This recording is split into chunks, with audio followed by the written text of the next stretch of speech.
हरे कृष्णा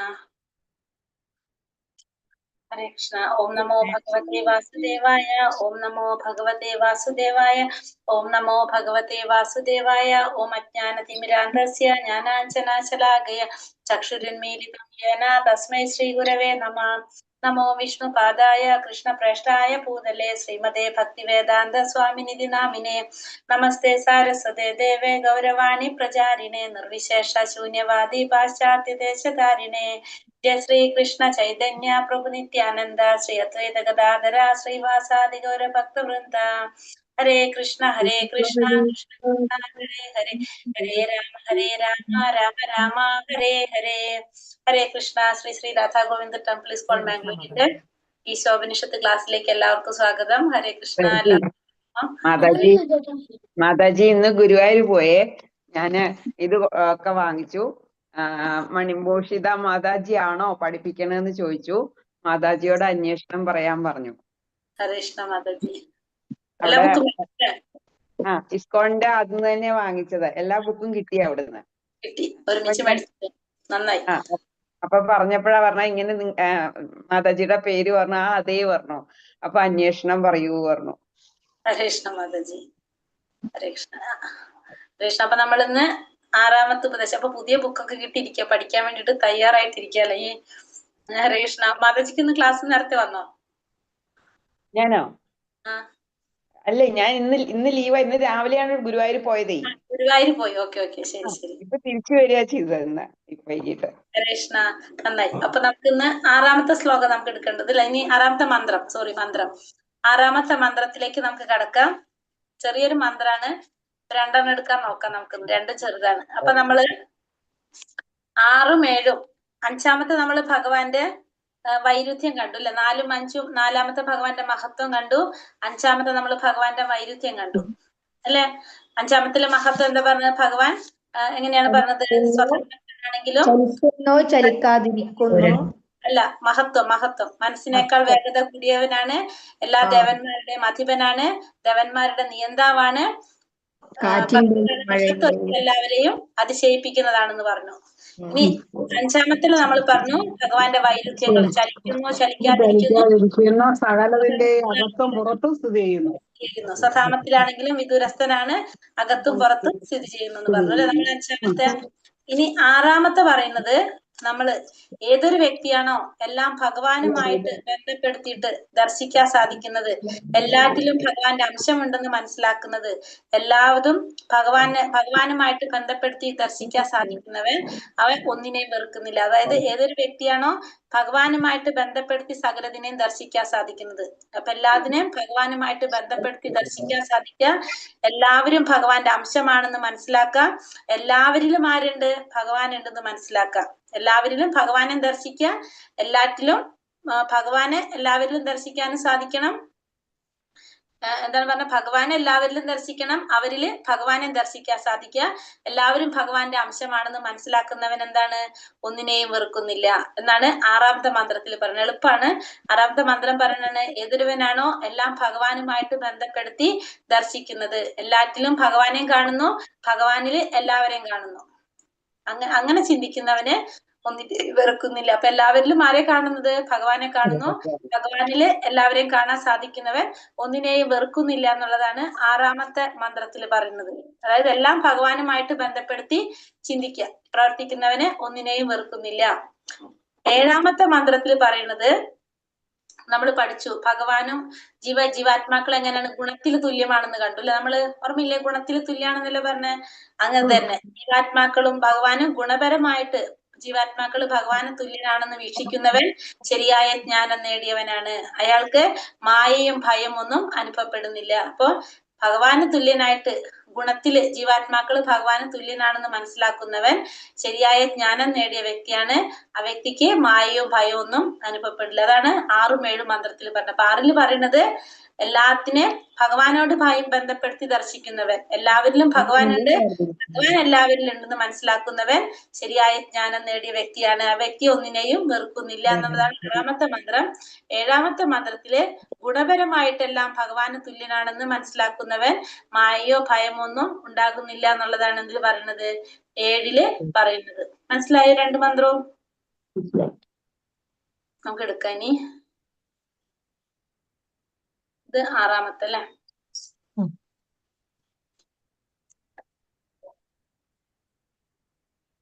ഈശോപനിഷത്ത് മന്ത്രം 6. ഹരേ കൃഷ്ണ. യസ്തു സർവാണി ഭൂതാനി ആത്മന്യേവാനു പശ്യതി സർവഭൂതേഷു ചാത്മാനം തതോ നാ വിജുഗുപ്സതേ. ചൊല്ലിക്കോളൂ. യസ്തു സർവാണി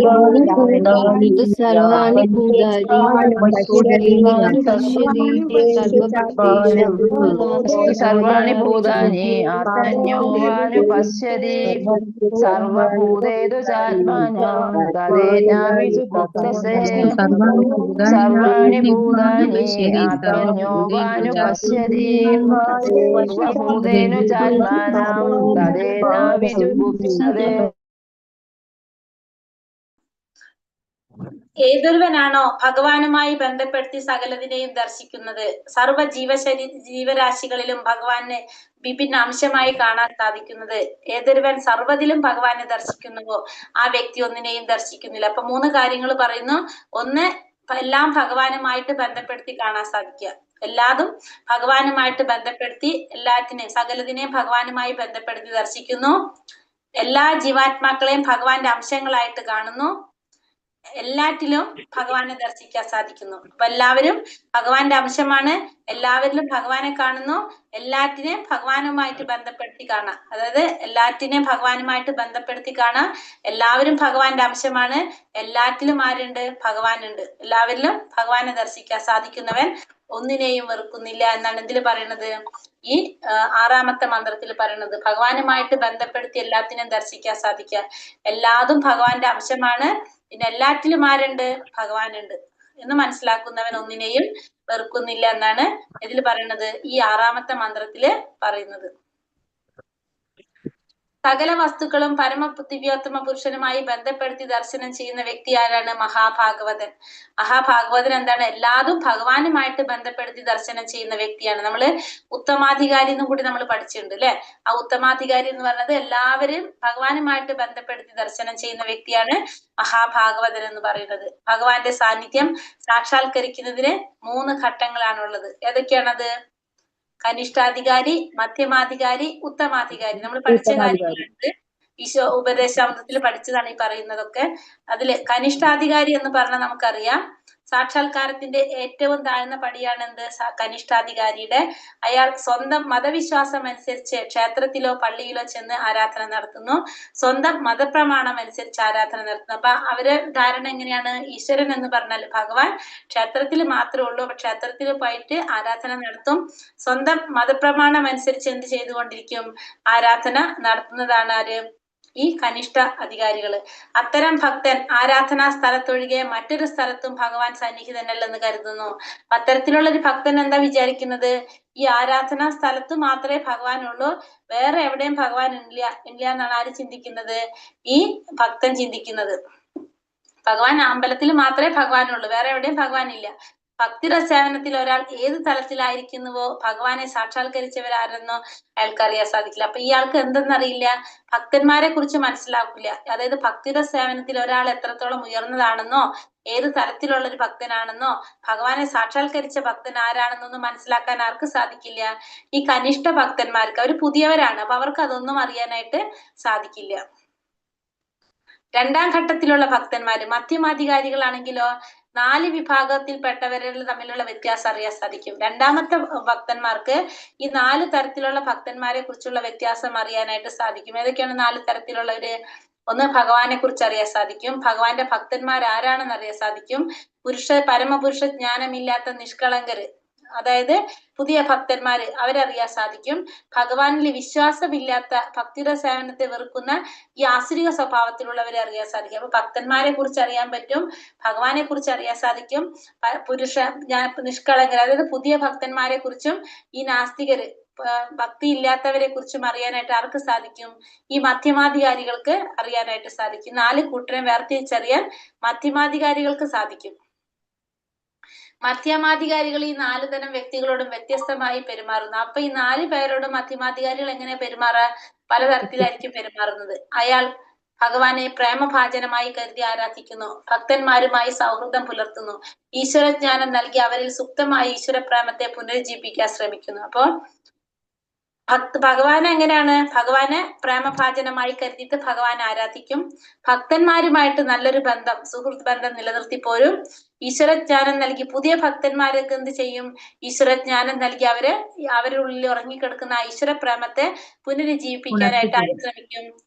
മധ്യമാധികാരികൾ ശ്രമിക്കും. അപ്പൊ ഭക്തന്മാരുമായിട്ട് നല്ലൊരു സൗഹൃദം ഉണ്ടാക്കും, ഈശ്വരജ്ഞാനം നൽകി പുതിയ ഭക്തന്മാരെ അതിലേക്ക് കൊണ്ടുവരാനായിട്ട് ശ്രമിക്കും, ഭഗവാനെ പ്രേമഭാജനമായിട്ട് കരുതി ആരാധിക്കും. പിന്നെ നാലാമത്തെ കൂട്ടരെ നാസ്തികരെ, ഭഗവാന്റെ നാമത്തെ പോലും അവജ്ഞയോടെ കാണുന്ന നാസ്തികരെ ഇവര് സമീപിക്കില്ല. അപ്പൊ ഈ നാലാമത്തെ കൂട്ടർ അവരെന്ത് ചെയ്യില്ല? സമീപിക്കുന്നില്ല. അതാണ് ഒരു നാസ്തികർ, അതായത് ആസുരിക സ്വഭാവത്തിലുള്ളവരെ ഇവര് മാറ്റി നിർത്തും, ബാക്കിയുള്ളവരെ ഭഗവാനെ ആരാധിക്കും, ഭഗവാന്റെ ഭക്തന്മാരോട് സൗഹൃദത്തോടെ ആയിരിക്കും, പുതിയ ഭക്തന്മാർക്ക് പറഞ്ഞു കൊടുത്ത് അവരെ ഭക്തിയിലേക്ക് കൊണ്ടുവരും. ഇനി മൂന്നാമത്തത് ഉത്തമാധികാരി. മധ്യമാധികാരിയേക്കാൾ ഉയർന്ന നിലയിലുള്ളവരാണ് ആര്? ഉത്തമാധികാരികൾ. അവരെല്ലായ്പ്പോഴും ഭഗവാനുമായി ബന്ധപ്പെട്ട് ദർശിക്കുന്നു. അപ്പൊ എല്ലാം ഭഗവാനുമായിട്ട് ബന്ധപ്പെട്ടാണ് ആര് ദർശിക്കുന്നത്? ഉത്തമാധികാരികൾ ദർശിക്കുന്നത്. എല്ലാറ്റിനും ഭഗവാനെ കാണാൻ സാധിക്കും, എല്ലാവരിലും ഭഗവാനെ കാണാനായിട്ട് സാധിക്കും. അത്തരം ഒരു ഭക്തൻ നാസ്തികനെന്നോ ആസ്തികനെന്നോ ഉള്ള ഭേദമില്ലാതെ എല്ലാവരും ഈശ്വരന്റെ ഭാഗങ്ങളായിട്ട് ദർശിക്കുന്നു. അപ്പൊ ഈ പറഞ്ഞ രീതിയിൽ ഒരാള് ആസുരിക സ്വഭാവത്തിലുള്ളവരാണെന്നോ ദൈവിക സ്വഭാവത്തിലുള്ളവരാണെന്നോ ഒന്നും ആര് നോക്കില്ല? ഉത്തമാധികാരി നോക്കില്ല. എല്ലാവരോടും ഒരേപോലെ എല്ലാവരിലും ഭഗവാനെ ദർശിക്കാൻ ആര് സാധിക്കും? ഉത്തമാധികാരിക്ക് സാധിക്കും. എല്ലാവരെയും ഈശ്വരന്റെ ഭാഗങ്ങളായി ദർശിക്കുന്നു. അപാരജ്ഞാനിയായ ഒരു ബ്രാഹ്മണനും ശ്വാനും തമ്മിലുള്ള സാരവത്തായ വ്യത്യാസമില്ലെന്ന് അറിയുന്നു. നമ്മൾ ഭഗവത്ഗീതയിൽ പറഞ്ഞല്ലോ, പണ്ഡിത സമദർശിന. അതായത് ഒരു ബ്രാഹ്മണനായാലും നായ്മാംസം ഭക്ഷിക്കുന്ന ചണ്ടാലനായാലും എല്ലാവരെയും ഒരുപോലെ കാണാനായിട്ട് ശരീരം കൊണ്ടാണ് ഇവരെല്ലാം വ്യത്യാസപ്പെട്ടിരിക്കുന്നത് എന്നുള്ള മനസ്സിലാക്കാൻ ആർക്ക് സാധിക്കും? ഈ ഉത്തമാധികാരിക്ക് സാധിക്കും. അതുകൊണ്ട് എല്ലാവരെയും ഒരേ രീതിയിലായിരിക്കും ദർശിക്കുന്നത്. രണ്ടുപേരും ഭഗവാന്റെ സൂക്ഷ്മ അംശങ്ങളാണെന്നുള്ളത് ആർക്കറിയാം? ഈ ഉത്തമാധികാരിക്ക് അറിയാനായിട്ട് സാധിക്കും. മുൻജന്മ കർമ്മങ്ങളിൽ ചെയ്ത ആ കർമ്മത്തിനനുസരിച്ച് മുൻജന്മത്തിൽ ചെയ്ത കർമ്മങ്ങൾക്കനുസരിച്ചാണ് ഇവിടെ ഈ മനുഷ്യ ശരീരം അല്ലെങ്കിൽ മൃഗങ്ങളുടെ ശരീരം കിട്ടിയിരിക്കുന്നുള്ളത് ആർക്കറിയാം? ഈ ഉത്തമാധികാരിക്ക് അറിയാനായിട്ട് സാധിക്കും. അതുകൊണ്ട് മനുഷ്യനായാലും മൃഗങ്ങളായാലും എല്ലാവരെയും ഒരേപോലെ കാണാനായിട്ട് ആര് ശ്രമിക്കും? ഉത്തമാധികാരിക്ക് സാധിക്കും.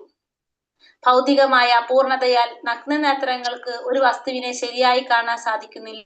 ഉന്നത സ്രോതസ്സുകളിൽ നിന്ന് അറിവ് നേടാതെ ഒരാൾക്ക് ശരിയായ ദർശനം സാധ്യമാവുകയില്ല. അപ്പൊ ഈ ഭൗതികമായ അപൂർണതയിൽ നഗ്നനേത്രങ്ങൾക്ക് ഒരു വസ്തുവിനെ നമുക്ക് കാണാനായിട്ട് സാധിക്കില്ല.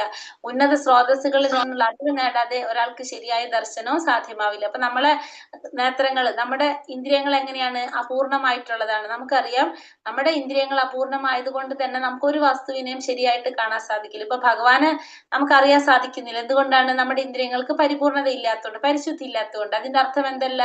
ഭഗവാൻ ഇല്ല എന്നല്ല, ഭഗവാൻ ഒരു രൂപമില്ല എന്നല്ല അതിന്റെ അർത്ഥം. പക്ഷെ നമ്മുടെ ഇന്ദ്രിയങ്ങൾ എങ്ങനെയാണ്? അപൂർണമായതുകൊണ്ട് നമുക്ക് കാണാൻ സാധിക്കുന്നില്ല. അതേപോലെ തന്നെ കുറെ കാര്യങ്ങൾ, നമ്മുടെ വസ്തുക്കള് ശരിയായ രീതിയിൽ നമുക്ക് കാണാനായിട്ട് സാധിക്കില്ല, കാരണം നമ്മുടെ ഇന്ദ്രിയങ്ങള് അപൂർണമായതുകൊണ്ട്. അതേപോലെ തന്നെയാണ് ഉന്നത സ്രോതസ്സുകളിൽ നമുക്ക് കിട്ടുന്ന അറിവ് നേടാതെ ഒരാൾക്ക് ശരിയായ ദർശനം സാധ്യമല്ല. അപ്പൊ നമുക്ക് എന്ത് വേണം? ഉന്നതമായ സ്രോതസ്സുകളിൽ നിന്ന് ശരിയായ അറിവ്, ആ പരമ്പരയിൽ നിന്ന് വേണം നമ്മൾ എന്ത് നേടാൻ? ശരിയായ അറിവ് നേടാൻ. എങ്കിൽ മാത്രമേ നമുക്ക് എന്തുള്ളൂ? ശരിയായ രീതിയിൽ ദർശനം സാധ്യമാവുകയുള്ളൂ. നമുക്ക് ഭഗവാനെ കുറിച്ച് അറിയണമെങ്കിൽ നമ്മൾ എന്ത് വേണം? ആ പരമ്പരയിൽ നിന്ന് വരുന്ന വ്യക്തികളിൽ നിന്നായിരിക്കണം അറിവ് നേടേണ്ടത്. അപ്പോഴാണ് നമുക്കത് ശരിയായ രീതിയിൽ ഗ്രഹിക്കാനായിട്ട് സാധിക്കുന്നത്. ഏറ്റവും ഉന്നതമായ പ്രഭവസ്ഥാനം ഭഗവാനാൽ സ്വയം അരുളം ചെയ്യപ്പെട്ട വൈദിക വിജ്ഞാനം തന്നെയാണ്. അപ്പൊ അതെങ്ങനെയാ വരുന്നത്? ആ ജ്ഞാനം എന്ന് പറയുന്നത് വേദശാസ്ത്രങ്ങൾ. അത് ആരിൽ നിന്നാണ് പറയുന്നത്? ഭഗവാനിൽ നിന്ന് അരുള ചെയ്യപ്പെട്ടതാണത്. ഭഗവാൻ ആർക്കാ പറഞ്ഞു കൊടുക്കുന്നത്? ആ സത്യങ്ങള്, വൈദിക സത്യങ്ങള് പരമപുരുഷനിൽ നിന്ന് ബ്രഹ്മാവിനും, ബ്രഹ്മാവിൽ നിന്ന് നാരദ മഹർഷിക്കും, നാരദ മഹർഷിയിൽ നിന്ന് വ്യാസമഹർഷിക്കും, വ്യാസദേവനിൽ നിന്ന് ശിഷ്യന്മാർക്കും എന്ന രീതിയിൽ പരമ്പരയിലൂടെ വന്നു ചേർന്നു. അപ്പൊ ഇത് എങ്ങനെയാ വന്നിരിക്കുന്നത്? ഭഗവാൻ ബ്രഹ്മദേവന് പറഞ്ഞു കൊടുത്തു, ബ്രഹ്മാവ് നാരദ മഹർഷിക്ക്, നാരദ മഹർഷിയിൽ നിന്ന് വ്യാസദേവന്, പിന്നെ ശിഷ്യന്മാരിലൂടെയാണ്, പരമ്പരയിലൂടെയാണ് ഇത് ആർക്ക് കിട്ടുന്നത്, നമ്മളിലേക്ക് വന്നു ചേരുന്നത്. ഭഗവാനാൽ സ്വയം അരുൾ ചെയ്യപ്പെട്ട, നമ്മൾ ആരും ഉണ്ടാക്കിയതല്ല ഇതൊന്നും, ഭഗവാനാൽ അരുൾ ചെയ്യപ്പെട്ടതാണത്, ഭഗവാന്റെ സൃഷ്ടിയാണത് എന്ന് പറയാം. അപ്പൊ എല്ലാ ശാസ്ത്രങ്ങളും ഭഗവാനിൽ നിന്നാണ് വന്നിരിക്കുന്നത്. ഇന്നത്തെ കാലത്ത് വേദശാസ്ത്രങ്ങൾക്ക് നിരവധി വ്യാഖ്യാനങ്ങളുണ്ട്. മിക്കവയും വ്യാസദേവന്റെ ഗുരുശിഷ്യ പരമ്പരയിലൂടെ വരുന്നതല്ല. ശ്രീ വ്യാസദേവന്റെ അവസാനത്തേതും പരിപൂർണവുമായ ഉദാത്തമായ സൃഷ്ടി ഏതാണ്? ശ്രീമദ് ഭാഗവതം. ഇന്ന് വേദങ്ങൾക്ക് പല വ്യാഖ്യാനങ്ങളുണ്ട്, പക്ഷെ അതൊന്നും എന്തെല്ലാന്ന് പറയണത് ആ പരമ്പരയിലൂടെ വന്നതല്ല. അപ്പൊ നമ്മൾക്ക് തന്നെ എന്താണ് തെറ്റിദ്ധരിക്കുന്ന രീതിയിലാണ് എന്ത് എല്ലാ തരത്തിലുള്ള ശാസ്ത്രങ്ങളും ഒക്കെ വരുന്നത്. കാരണം അതൊന്നും ശരിയായ കാഴ്ചപ്പാടിലൂടെ ഉണ്ടായിട്ടുള്ളതല്ല. വ്യാസദേവന്റെ അവസാനത്തേതും പരിപൂർണമായിട്ടുള്ള സൃഷ്ടി ഏതാണ്? കൃതി പറയുന്നത് ശ്രീമദ് ഭാഗവതമാണ്. ഭഗവാൻ സ്വയം അരുൾ ചെയ്തതും വ്യാസദേവൻ ഗ്രന്ഥരൂപത്തിലാക്കിയതുമായ ഭഗവത്ഗീതയുമുണ്ട്. ഇവയാണ് ഏറ്റവും പ്രധാനപ്പെട്ട ദൃശ്യശാസ്ത്രങ്ങൾ. അപ്പൊ ഏറ്റവും പ്രധാനപ്പെട്ട ശാസ്ത്രങ്ങൾ എന്ന് പറയുന്നത് വ്യാസമഹർഷിയുടെ ഭാഗവതം തന്നെയാണ് പറയുന്നത്. ഭഗവത്ഗീത ഭഗവാൻ അരുളി ചെയ്തതും വ്യാസമഹർഷി അത് ഗ്രന്ഥരൂപത്തിലാക്കിയിട്ടുള്ള ഭഗവത്ഗീത. വ്യാസദേവന്റെ ഗുരുശിഷ്യ പരമ്പരയിൽ നിന്ന് ശിക്ഷണം ലഭിക്കാതെ ആരും വേദശാസ്ത്രങ്ങളെ കുറിച്ചുള്ള നിഗമനത്തിൽ എത്തിച്ചേരാൻ ശ്രമിക്കരുത്. അപ്പൊ വ്യാസദേവന്റെ ആ ഗുരുശിഷ്യ പരമ്പരയിൽ നിന്ന് ശിക്ഷണം ലഭിക്കാത്ത ആരും എന്ത് ചെയ്യരുത്? ഈ വേദങ്ങളെ കുറിച്ചുള്ള നിഗമനങ്ങളിൽ എത്തിച്ചേരാൻ ശ്രമിക്കരുത്. അപ്പൊ നമ്മളല്ലാതെ നമ്മളിപ്പോ പലതും കേൾക്കും, യൂട്യൂബിലും നമ്മൾ ഇതിലൊക്കെ ഉണ്ടാക്കി കഴിഞ്ഞാൽ പലതും കേൾക്കും. പക്ഷെ എന്താണ്, ആ വ്യാസദേവന്റെ ഗുരുശിഷ്യ പരമ്പരയിൽ നിന്ന് വന്നിരിക്കുന്ന വ്യക്തികളിൽ നിന്നായിരിക്കണം നമ്മളത് കേൾക്കേണ്ടത്. അല്ലാത്തതിൽ നമ്മൾ ഒരിക്കലും നിഗമനത്തിൽ എത്തിച്ചേരാൻ ശ്രമിക്കരുത്. ഭഗവത്ഗീത 18-ാം അധ്യായം 54-ാം ശ്ലോകം അനുസരിച്ച് മുക്തന്റെ തലത്തിലെത്തിക്കഴിഞ്ഞ ഒരാൾക്ക് മാത്രമേ ഉത്തമാധികാരിയായി തീരാനും എല്ലാ ജീവജാലങ്ങളെയും സ്വന്തം സഹോദരനായിട്ട് കാണാനും കഴിയുള്ളൂ. അപ്പൊ 54-ാമത്തെ ശ്ലോകം അനുസരിച്ച് എന്താ പറയുന്നത്? ഒരു മുക്തന്റെ തലത്തിലെത്തിക്കഴിഞ്ഞാൽ മാത്രമേ ഒരു ഉത്തമാധികാരിയായിട്ട് ഒരാൾക്ക് മാറാനും സ്വന്തം ജീവജാലങ്ങളെയും സ്വന്തം സഹോദരനായിട്ട് കാണാനും ഒരു വ്യക്തിക്ക് കഴിയുള്ളൂ. അപ്പൊ ഉത്തമാധികാരി ആവാതെ ആർക്കും എന്ത് സാധിക്കില്ല? ശരിയായ രീതിയിൽ ജീവാത്മാക്കളെ ഒന്നും കാണാനായിട്ടും സാധിക്കില്ല. അതായത് എന്നാൽ മാത്രമേ എന്ത് സാധിക്കുള്ളൂ? ഒരു ഉത്തമാധികാരിക്ക് മാത്രമാണ് എല്ലാവരും ഒരേപോലെ കാണാനായിട്ട് സാധിക്കുന്നത്. ഹരേ കൃഷ്ണ. അടുത്തതും കൂടി എടുത്തിട്ട് നമുക്ക് ക്വസ്റ്റ്യൻസ് നോക്കാം.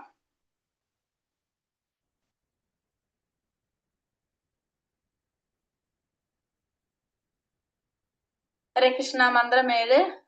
യസ്മിൻ സർവാണി ഭൂതാനി ആത്മൈവാഭൂദ്വിജാനതഃ തത്ര കോ മോഹകാശോക ഏകത്വം അനുപശ്യത. ചൊല്ലാം. യസ്മിൻ സർവാണി ഭൂതാനി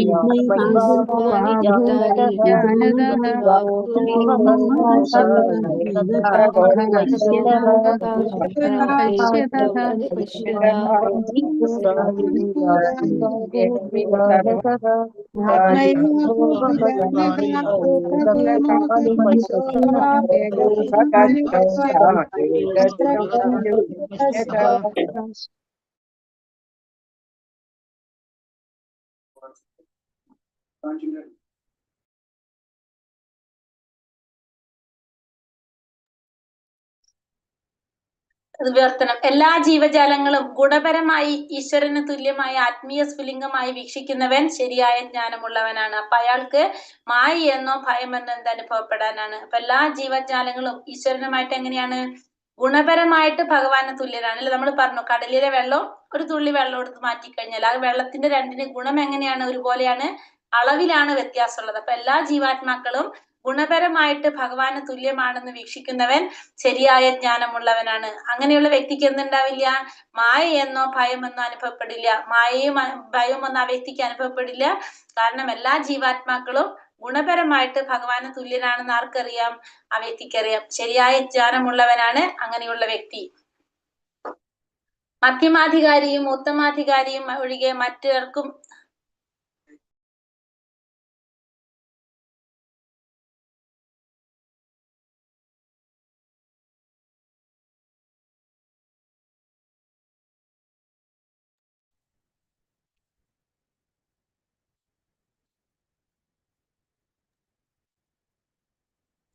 മധ്യമാധികാരിയും ഉത്തമാധികാരിയും ഒഴികെ മറ്റാർക്കും തന്നെ ഒരു ജീവന്റെ ആധ്യാത്മിക അവസ്ഥയെ ദർശിക്കാൻ കഴിയില്ല. അപ്പോ ഒരു ജീവാത്മാവിന്റെ ആധ്യാത്മിക അവസ്ഥ ദർശിക്കാൻ ആർക്കേ സാധിക്കുള്ളൂ? മധ്യമാധികാരിക്കും ഉത്തമാധികാരിക്കും മാത്രം. നമ്മൾ നേരത്തെ പറഞ്ഞില്ലേ, കനിഷ്ഠാധികാരിക്ക് എന്തറിയാൻ സാധിക്കില്ല? ആ ഭക്തനെ കുറിച്ചും ആ ഭക്തന്റെ തലങ്ങളൊന്നും മനസ്സിലാക്കാനായിട്ടുള്ള ആർക്കായിട്ടുണ്ടാവില്ല? കനിഷ്ഠാധികാരിക്കായിട്ടുണ്ടാവില്ല. മധ്യമാധികാരിക്കും ഉത്തമാധികാരിക്കും എന്ത് സാധിക്കും? ഒരു ജീവാത്മാവിന്റെ ആധ്യാത്മിക അവസ്ഥ എത്രത്തോളം എത്തിയിട്ടുണ്ടെന്നുള്ളത് അറിയാനായിട്ട് സാധിക്കും. അതായത് ഒരു ഭക്തന്റെ തലം ഏത് തലത്തിൽ എത്തിയിട്ടുണ്ടെന്നുള്ളത് അറിയാനായിട്ട് ആർക്ക് സാധിക്കും? മധ്യമാധികാരിക്കും സാധിക്കും, ഉത്തമാധികാരിക്കും സാധിക്കും. മഹാഭാഗവതനായ ഭക്തൻ സകല വസ്തുക്കളെയും ഭഗവാന്റെ ശക്തി വിശേഷങ്ങളായി ദർശിക്കുന്നത് കൊണ്ട് എല്ലാറ്റിലും ഏകത്വം ദർശിക്കുന്നു. ഒരു ഉത്തമ ഭക്തൻ എന്താണ്? എല്ലാ ജീവാത്മാക്കളെയും എല്ലാവരെയും ഭഗവാന്റെ ശക്തി വിശേഷങ്ങളാണെന്ന് മനസ്സിലാക്കുന്നത് കൊണ്ട് എല്ലാറ്റിലും എന്ത് സാധിക്കും? ഏകത്വം ദർശിക്കാനായിട്ട് സാധിക്കും. കാരണം എല്ലാവരും ഭഗവാന്റെ അംശമാണ്, എല്ലാവരും ഭഗവാന്റെ ശക്തി വിശേഷങ്ങളാണെന്ന് മനസ്സിലാക്കുന്നത് കൊണ്ട് എല്ലാറ്റിലും ഒരേപോലെ ഏകത്വം ദർശിക്കാൻ ആർക്ക് സാധിക്കും? ആ മഹാഭാഗവതനായിട്ടുള്ള ഒരു ഉത്തമാധികാരിക്ക് സാധിക്കും. പരമോന്നത പൂർണ്ണത്തിന്റെ, അതായത് ഭഗവാന്റെ അറിയപ്പെടുന്ന 80% ഗുണങ്ങളും വ്യക്തിഗത ജീവാത്മാക്കൾക്കുണ്ട്. എന്നാൽ അളവിന്റെ കാര്യത്തിൽ ഭഗവാനോട് തുല്യരല്ല ജീവാത്മാക്കൾ. പരമപുരുഷന്റെ സൂക്ഷ്മാംശങ്ങളാകിയാൽ ഈ ഗുണങ്ങൾ അവയിലും ചെറിയ അളവിൽ കാണുന്നു. അപ്പൊ ഈ ജീവാത്മാവിന് ഭഗവാന്റെ 80% ഗുണങ്ങളും ആർക്കുണ്ട്? ജീവാത്മാക്കൾക്കുണ്ട്. പക്ഷെ അളവിന്റെ കാര്യത്തിലോ ഭഗവാനോട് തുല്യരല്ല. ഭഗവാന്റെ സൂക്ഷ്മ അംശമായതുകൊണ്ട് തന്നെ ഈ ഗുണങ്ങളുടെ അവയിലും ചെറിയ അളവിൽ കാണും. അപ്പൊ ഭഗവാന്റെ അംശമായതുകൊണ്ട് ഈ ജീവാത്മാക്കൾക്ക് എന്തുണ്ട്? ഭഗവാന്റെ ഗുണത്തിന്റെ 80% ആരിലുണ്ട്? ജീവാത്മാക്കൾക്കുണ്ട്. പക്ഷെ അളവിന്റെ കാര്യത്തിൽ എന്തല്ല? ഒരിക്കലും ഭഗവാനോട് തുല്യരല്ല ജീവാത്മാക്കളും. സമുദ്രത്തിലെ ഒരു തുള്ളി വെള്ളത്തിലെ ഉപ്പിന്റെ അളവിനെ മുഴുവൻ സമുദ്രത്തിൽ അടങ്ങിയിട്ടുള്ള ഉപ്പുമായി താരതമ്യം ചെയ്യാൻ കഴിയില്ല. രാസഘടനാപരമായി ഒരു തുള്ളി ജലത്തിലെ ഉപ്പിന് സമുദ്രത്തിൽ മുഴുവനായി അടങ്ങിയ ഉപ്പിന്റെ ഗുണങ്ങളുണ്ട്. അപ്പൊ നമ്മൾ പറഞ്ഞത് അല്ലെ, ഒരു തുള്ളി വെള്ളത്തിന്റെ സമുദ്രത്തിലെ ഒരു തുള്ളി വെള്ളത്തിനും പിന്നെ സമുദ്രത്തിലെ വെള്ളത്തിനും എടുത്തു കഴിഞ്ഞാല് രണ്ടിലും ഉപ്പ് എങ്ങനെയാണ് താരതമ്യം ചെയ്ത് കഴിഞ്ഞാൽ ഉപ്പിന്റെ അളവ് ഒരേപോലെയാണ്. ഉപ്പ് രസം രണ്ടിനുണ്ട് ഗുണം, രണ്ടിന്റെ ഗുണം ഒരുപോലെയാണ്. പക്ഷെ അളവിൽ എങ്ങനെയാണത്? വ്യത്യാസമുണ്ട്. അടങ്ങിയ ഉപ്പുമായി താരതമ്യം ചെയ്യാൻ കഴിയില്ല. രാസഘടനാപരമായി ഒരു തുള്ളി ജലത്തിലെ ഉപ്പിന് സമുദ്രത്തിൽ മുഴുവനായി അടങ്ങിയ ഉപ്പിന്റെ ഗുണങ്ങൾ ഉണ്ടാവും. ഗുണത്തിൽ തുല്യരാണ്, പക്ഷെ എന്താണ് വ്യത്യാസം? അളവിൽ രണ്ടിനും വ്യത്യാസമാണ്. ഗുണപരമായും പരിമാണത്തിലും വ്യക്തിഗത ജീവസത്ത ഭഗവാന് സമനാണെങ്കിൽ ഭൗതിക ശക്തിക്ക് വിധേയനാകുക എന്ന പ്രശ്നം തന്നെ ഉണ്ട്. അപ്പൊ ഗുണത്തില് ഭഗവാന് തുല്യാണ്. ഇനി അളവിലും കൂടി തുല്യമാണെങ്കിൽ എന്തില്ല? പിന്നെ ഈ ജീവാത്മാവ് ഭൗതിക പ്രകൃതിയിലേക്ക് വരുമ്പോ ആ ജീവാത്മാവിനെ എന്ത് സ്വാധീനിക്കില്ല? ഈ പ്രകൃതിയുടെ ഗുണങ്ങൾ അതിനെ സ്വാധീനിക്കുന്നില്ല. അപ്പൊ ഭഗവാനെ സ്വാധീനിക്കുന്നില്ല. ഭഗവാൻ ഗുണങ്ങൾക്ക് അതീതനാണ്. അപ്പൊ ജീവാത്മാവ് അളവിലും തുല്യമാണെങ്കിൽ പിന്നെ എന്തുണ്ടാവില്ല? ഭഗവാന്റെ നമ്മൾ ഈ പ്രകൃതിയിലേക്ക് കടക്കുമ്പോ പ്രകൃതിയുടെ ത്രിഗുണങ്ങളുടെ സ്വാധീനം ഉണ്ടാവുന്ന പ്രശ്നേ ഇല്ല. അപ്പൊ അതുകൊണ്ട് ഒരിക്കലും എന്തല്ല? ജീവാത്മാവ് ഭഗവാന് തുല്യനാണെങ്കിൽ പിന്നെ എന്തുണ്ടാവില്ലായിരുന്നു? നമ്മൾ ഇവിടേക്ക് വരുമ്പോ നമ്മളെ ഈ ത്രിഗുണങ്ങൾ സ്വാധീനിക്കുന്നില്ല. എല്ലാ ജീവാജാലങ്ങളും പക്ഷിമൃഗാദികളും സസ്യജാലങ്ങളും എല്ലാം ഭഗവാന്റെ തടസ്ഥ ശക്തിയുടെ ഉൽപ്പന്നങ്ങളാണെന്ന് ഭഗവത്ഗീത 7:5 പറയുന്നു. അപ്പൊ ഭഗവത്ഗീതയിൽ പറയുന്നുണ്ട് എല്ലാ ജീവാത്മാക്കളും സർവ്വചരാചരങ്ങളും ഭഗവാന്റെ തടസ്ഥ ശക്തിയുടെ ഉൽപ്പന്നങ്ങളാണ്. അതായത് എല്ലാ ജീവാത്മാക്കളും ആരാണ്? ഈ തടസ്ഥ ശക്തിയിലാണ് വരുന്നതെന്ന് ഭഗവത്ഗീതയില് പറയുന്നുണ്ട്.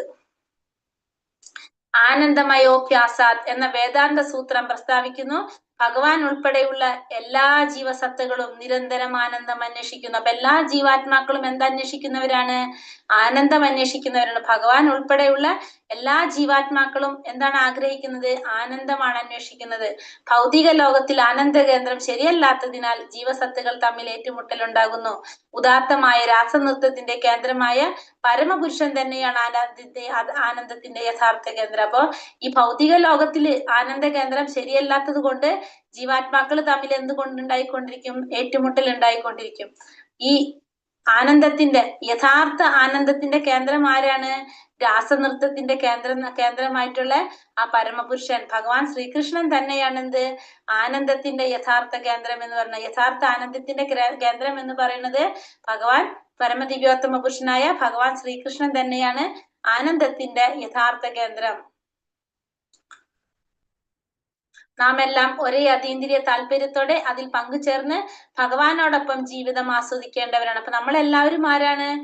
ഒരേ അതീന്ദ്രിയമായ താല്പര്യത്തോടെ, നാം എല്ലാം അതീന്ദ്രിയ താല്പര്യത്തോടെ ഭഗവാനിൽ പങ്കുചേർന്നുകൊണ്ട് ഭഗവാനോടൊപ്പം ജീവിതം ആസ്വദിക്കേണ്ടവരാണ് നമ്മളെല്ലാവരും. മായ അഥവാ വ്യാമോഹത്തിൽ നിന്നാണ് നിരീശ്വര സംസ്കാരം ഉടലെടുത്തത്. അത്തരം സംസ്കാരത്തിന്റെ ഫലമാണെങ്കിലോ ശോകം തന്നെ. കാരണം അത് എപ്പോൾ വേണമെങ്കിലും തകർക്കപ്പെടാം. അതാണ് പ്രകൃതി നിയമം. അപ്പൊ ഇവിടെ നിരീശ്വര സംസ്കാരം അത് ഉടലെടുക്കുന്നത് എങ്ങനെയാണ്? മായ അല്ലെങ്കിൽ വ്യാമോഹം കൊണ്ടാണ് അത് ഉടലെടുക്കുന്നത്. അത്തരം സംസ്കാരത്തിന്റെ ഫലം എന്താണ് പറയുന്നത്? ശോകം. കാരണം ഇതൊന്നും എന്തല്ല, നിലനിൽക്കുന്നതല്ല. എപ്പോ വേണമെങ്കിലും എന്ത് തകർക്കപ്പെടാം? നിരീശ്വര സംസ്കാരം. കാരണം ഈശ്വരൻ അത് എപ്പോ വേണമെങ്കിലും അതൊക്കെ തകർന്നു പോകാവുന്നതാണ്. അതാണ് എന്ത്? പ്രകൃതിയിലെ നിയമം എന്ന് പറയുന്നത്. ശാശ്വതമായിട്ടുള്ളത് ആര് തന്നെയാണ്? ഭഗവാൻ തന്നെയാണ്. സ്ഥിരമായിട്ടുള്ളത് ഇതൊക്കെ തകർക്കപ്പെടുന്നതാണ്. അതാണ് പ്രകൃതിയുടെ നിയമമാണിതെല്ലാം. ഇവിടെ പരാമർശിക്കപ്പെട്ട ആത്മഭൂതാഹിതം, ഭഗവാന്റെ ഹിതം പ്രാവർത്തികമാക്കിയാൽ മാത്രമേ നമുക്ക് ദർശിക്കുവാൻ കഴിയുകയുള്ളൂ. ഇവിടെ പരാമർശിക്കപ്പെടുന്നതാണ് ആത്മഭൂതാഹിതം. ആത്മഭൂതാഹിതം എന്ന് പറയുന്നത് ഭഗവാന്റെ ഹിതം പ്രാവർത്തികമാക്കിയാൽ മാത്രമേ നമുക്ക് ദർശിക്കാനായിട്ട് സാധിക്കുന്നുള്ളൂ. എന്താ ഇവിടെ പറയുന്നത്? ഒരു മിനിറ്റ്.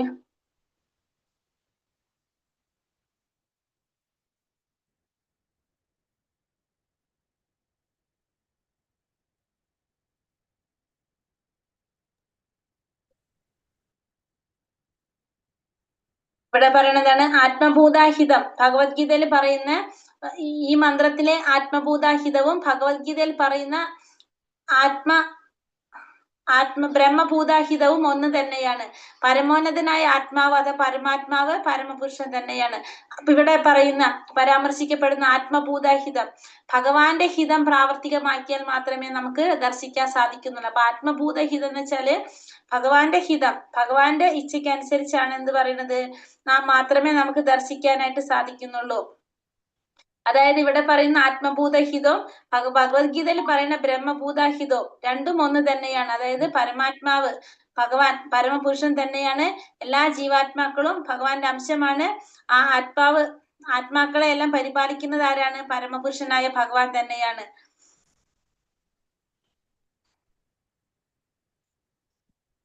ഈ അതീന്ദ്രിയാവസ്ഥയെ കുറിച്ച് അറിവുള്ള ഒരു വ്യക്തി തൽക്ഷണം പരമോന്നത സത്യയായ ശ്രീകൃഷ്ണനെ ശരണം പ്രാപിക്കുന്നു. അപ്പൊ ആർക്കാണത് മനസ്സിലാക്കാൻ സാധിക്കുന്നത്? കാരണം ഭഗവാൻ ആസ്വാദകനാണ്. എല്ലാവരും ആരാണ്? ഭഗവാനിലൂടെ പരമപുരുഷൻ അവരുടെ പ്രേമത്തിൽ നിന്നും ആനന്ദം അനുഭവിക്കാൻ താല്പര്യപ്പെടുന്നു. സ്വന്തം സൃഷ്ടിക്ക് വേണ്ടി പിതാവ് സന്താനങ്ങളിൽ കൂടി സ്വയം വിസ്തരിച്ച് അവരുടെ സംരക്ഷണം നടത്തുന്നു. അങ്ങനെ അതാണ് ഇവിടെ പറയുന്നത്. ഭഗവാന് ആത്മഭൂതഹിതം എന്നാല് ബ്രഹ്മഭൂതാഹിതം ഭഗവത്ഗീതയിൽ പറഞ്ഞത് രണ്ടും ഒന്ന് തന്നെയാണെന്ന് പറയുന്നത്. ഈ അതീന്ദ്രിയാവസ്ഥയെ കുറിച്ച് അറിവുള്ളവനായ ഒരു വ്യക്തി തൽക്ഷണം പരമോന്നത സത്തയായ ശ്രീകൃഷ്ണനെ പ്രാപിക്കുന്നു. ഇത് മനസ്സിലാക്കി കഴിഞ്ഞവർ എന്ത് ചെയ്യും? ഭഗവാനെ ശരണം പ്രാപിക്കും. വ്യക്തിഗത ജീവാത്മാക്കളെ പോലെ തന്നെ പരബ്രഹ്മവും ഒരു വ്യക്തിയാണ്. ഭഗവാനായാലും ജീവാത്മാവായാലും അവ്യക്തിഗതരല്ല. അപ്പൊ ജീവാത്മാക്കളെ പോലെ തന്നെ ഭഗവാനും പരബ്രഹ്മം പറയുന്നത് എന്താണ്? ഒരു വ്യക്തി തന്നെയാണ്. ജീവസത്തയായാലും ആരും എന്തല്ല? അവ്യക്തിഗതനല്ല. അവർക്ക് വ്യക്തിഭാവമുണ്ട് എന്നാണ് പറയുന്നത്. ഭഗവാനായാലും ജീവാത്മാവായാലും ഒരു വ്യക്തി തന്നെയാണെന്നാണ് ഇവിടെ പറയുന്നത്. ഹരേ കൃഷ്ണ കൃഷ്ണ കൃഷ്ണ ഹരേ ഹരേ, ഹരേ രാമ രാമ രാമ ഹരേ ഹരേ. ക്വസ്റ്റ്യൻസ് നോക്കാം, പറയാം അപ്പൊ നമുക്ക്.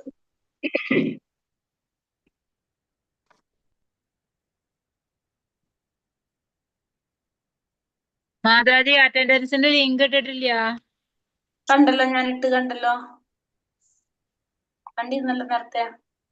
മന്ത്രം 6ാമത്തെ മന്ത്രത്തിൽ എന്താ പറയുന്നേ? സർവചരാചരങ്ങളിലും ഭഗവാനെ ദർശിക്കാൻ കഴിയുന്ന ആർക്കാണ്?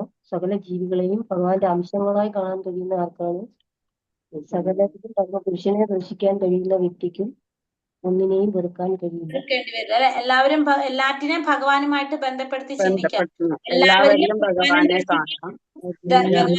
എല്ലാവരെയും കാണാം. അങ്ങനെയുള്ളവർക്ക് സാധിക്കില്ല. ദർശിക്കുന്ന വ്യക്തി ഒന്നിനെയും മഹാഭാഗവതൻ എന്നറിയപ്പെടുന്നത് ആരാണ്? സകല വസ്തുക്കളിലും ഭഗവാനെ ബന്ധപ്പെടുത്തി ദർശനം ചെയ്യാൻ കഴിയുന്ന മഹത് വ്യക്തി അതായത് പരമപുരുഷനുമായിട്ട് ബന്ധപ്പെടുത്തി ദർശനം ചെയ്യാം. എല്ലാ വസ്തുക്കളെയും ഭഗവാനുമായിട്ട് ബന്ധപ്പെടുത്തി ദർശനം ചെയ്യുന്ന വ്യക്തിയാണ് മഹാഭാഗവതൻ. ഭഗവാന്റെ സാന്നിധ്യം സാക്ഷാത്കരിക്കുന്ന 3 ഘട്ടങ്ങൾ ഏതൊക്കെയാ പറഞ്ഞത്? പരിഷ്ഠാധികാരി, മധ്യമാധികാരി, ഉത്തമാധികാരി. ഉത്തമാധികാരി. മധ്യമാധികാരി, ഉത്തമാധികാരി. കനിഷ്ഠാധികാരി എന്ന് വെച്ചാല് കനിഷ്ഠാധികാരി എങ്ങനെയാണ്? ഏറ്റവും താഴ്ന്ന തലത്തിൽ ക്ഷേത്രത്തിലോ താഴ്ന്ന തലത്തിലുള്ളവരാണ് ക്ഷേത്രത്തിലോ പള്ളിയിലോ കനിഷ്ഠാധികാരികള്. ഇത്തരം ഭക്തർ ആരാധന സ്ഥലത്തൊഴികെ മറ്റൊരു സ്ഥലത്തും ഭഗവാൻ സന്നിഹിതനല്ല എന്ന് ആരാധന നടത്തുന്ന മാത്രം ഭഗവാനുള്ളെന്ന് വിചാരിക്കുന്നവരാണ് ആര്? കനിഷ്ഠ ഭക്തന്മാര്. മറ്റു ഭക്തന്മാരെ തലങ്ങളെ കുറിച്ച് അവർക്ക് മനസ്സിലാക്കാൻ സാധിക്കില്ല. ആരാണ് ശരിയായ ഭക്തൻ, ആരാണ് ഭഗവാന്റെ ഉത്തമ ഭക്തന്മാർ ആരാണ് എന്നൊന്നും അറിയാൻ ആർക്ക് സാധിക്കില്ല? ഈ കനിഷ്ഠ ഭക്തന്മാർക്ക് അറിയാനായിട്ട് സാധിക്കില്ല.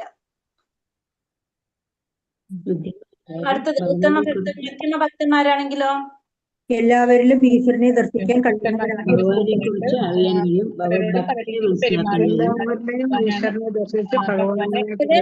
മധ്യമാധികാരി എന്ന് പറയുമ്പോൾ 4 കൂട്ടരെ തിരിച്ചറിയാൻ സാധിക്കും. ഭഗവാനെ കുറിച്ചും ഭഗവാന്റെ ഭക്തന്മാരെ കുറിച്ചും ഭക്തന്മാരെ കുറിച്ചും. വിശ്വാസമില്ലാത്ത ഭക്തി സേവനത്തെ വെറുക്കുന്നവർ, ആസുരിക സ്വഭാവത്തിലുള്ളവരെ തിരിച്ചറിയാൻ പറ്റും. ഓരോരുത്തരുടെയും ഓരോ രീതിയിൽ പെരുമാറാൻ ആർക്ക് സാധിക്കും? ഈ മധ്യമ ഭക്തന്മാർക്ക് സാധിക്കും. ഉത്തമ ഭക്തന്മാരെന്ന് പറഞ്ഞാലോ എല്ലാവരെയും ഭഗവാനുമായി ബന്ധപ്പെടുത്തി ദർശിക്കാനും നാസ്തികരുടെ വസ്തുക്കളുടെ ഭേദമില്ലാതെ ഭഗവാനെ ദർശിക്കാൻ കഴിയുന്ന ബ്രാഹ്മണനിലും നായയിലും കുടികൊള്ളുന്ന ഒരേ ഈശ്വരാംശം തന്നെയാണെന്ന് തിരിച്ചറിയാനും കഴിയുന്നവരാണ് ഉത്തമം. സാധിക്കുന്നവര്. അതായത് എല്ലാവരെയും ഒരേപോലെ ദർശിക്കാൻ സാധിക്കുന്നുണ്ട്. എല്ലാവരെയും ഭഗവാനുമായിട്ട് ബന്ധപ്പെടുത്തി കാണുന്നവരാണ് ആര്? ഉത്തമ ഭക്തന്മാർ. ഉത്തമാധികാരി എന്ന് പറയുന്നത് നമ്മളിത് ഓൾറെഡി പഠിച്ചിട്ടുള്ളത്. അതും കൂടി നോക്കിയിട്ട് നിങ്ങൾക്ക് ചെയ്യാം. ഗുരുപരമ്പരയിൽ ആദ്യത്തെ 3 പേര് ആരൊക്കെയാണ്? ബ്രഹ്മാവ്, നാരദൻ, വ്യാസൻ. ബ്രഹ്മാവ്, നാരദൻ, ഭഗവാൻ, ബ്രഹ്മാവ്, നാരദൻ, വ്യാസൻ. വ്യാസ മഹർഷിയുടെ അവസാനത്തെ പരിപൂർണമായ കൃതി ഏതാണ്? ശ്രീമദ് ഭാഗവതം. 7ാമത്തെ മന്ത്രത്തിൽ എന്താ പറയുന്നത്? എല്ലാ ജീവജാലങ്ങളും ഈശ്വരന്റെ തുല്യരായ ആത്മീയ സ്ഫുലിംഗങ്ങളാണെന്ന് വീക്ഷിക്കുന്നവൻ ശരിയായ ജ്ഞാനമുള്ളവനാണ്. അയാൾക്കുമാണ് അവിടെ ഒരു വാക്കും കൂടി ഉണ്ട്. ഗുണപരമായിട്ട് ഗുണപരമായി ഈശ്വരന് തുല്യരായ ആത്മീയ സ്ഫുലിംഗങ്ങളായി വീക്ഷിക്കുന്നു. ഗുണപരമായി വിട്ടുപോയി കഴിഞ്ഞാൽ എല്ലാവരും ഈശ്വരന് തുല്യമായിട്ട് മാറും അല്ലെ? അങ്ങനെയല്ല ഗുണപരമായി ഈശ്വരന് തുല്യരായ ആത്മീയ സ്ഫുലിംഗങ്ങളായി വീക്ഷിക്കുന്നു. ശരിയായ അവർക്ക് എന്തുണ്ടാവില്ല? മായം ഭയമൊന്നും ഉണ്ടാവില്ല. ഒന്നും അനുഭവപ്പെടുന്നില്ല. ആർക്കെല്ലാമാണ് ഒരു ജീവന്റെ ആധ്യാത്മിക അവസ്ഥ ദർശിക്കാൻ സാധിക്കുന്നത്? ഉത്തമാധികാരിക്കും മധ്യമാധികാരിക്കും. 5ാമത്തെ ശ്ലോകം ഭഗവത്ഗീതയിൽ 7ാം അധ്യായത്തിൽ എന്താ പറയുന്നത്?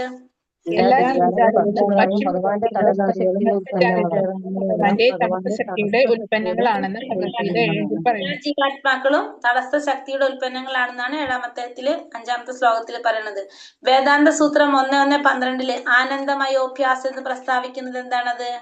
ഭഗവാൻ ഉൾപ്പെടെയുള്ള എല്ലാ ആത്മീയത്വങ്ങളും പ്രകൃതിയാൽ ശാശ്വത ആനന്ദത്തിനായി ഉദ്ദേശിക്കപ്പെട്ടിട്ടുള്ളവരാണ്. എല്ലാവരും എങ്ങനെയാണ് ശാശ്വതമായിട്ട് ആനന്ദത്തിനായിട്ട് ഉദ്ദേശിക്കപ്പെട്ടിട്ടുള്ളത്? എല്ലാവരും എന്താണ്? ശാശ്വതമായിട്ടുള്ള ആനന്ദം ആഗ്രഹിക്കുന്നവരാണ് ഭഗവാൻ ഉൾപ്പെടെയുള്ള എല്ലാ ജീവാത്മാക്കളും. അതാണ് ആനന്ദമയോഭ്യാസാത് എന്ന് പറയുന്നത്. അപ്പൊ